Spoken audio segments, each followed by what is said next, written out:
अब नाले में तो पानी लग गया होगा, जाके ट्यूबवेल को बंद करते हैं। अबे वो देख, नाले में पानी तो रुका हुआ है।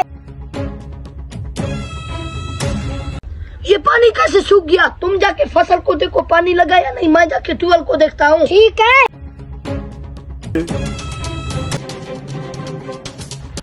यहाँ पानी तो चल रहा है, फिर ये पानी जा कहाँ सकता है? अबे पानी तो रुका हुआ है, फसल को कतरा पानी भी नहीं लगा।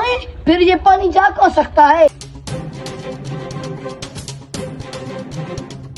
अच्छा, तू ये हरामखोर हमारा पानी लगा रहा है। छोटे जी भाई।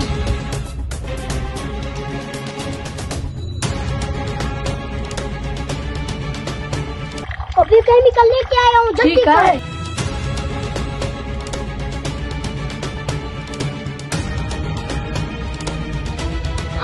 तो ये मेरी फसल को क्या हो रहा है? अब केमिकल मिला दिया मैंने, जैसे इसकी फसल पे जाएगी उसकी फसल जल जाएगी। ठीक है। मुझे लगता है टकले की बात सच हुई, मुझे मेरी पापू का सजा मिल गया। अल्लाह ने मेरी सारी फसल जला दी। ये अल्लाह ने नहीं जलाई, मैंने जलाया है। इसका क्या मतलब? मैंने पानी में जलने वाला केमिकल मिलाया है। हरामखोर तू आज के बाद किसी का पानी नहीं लगाएगा।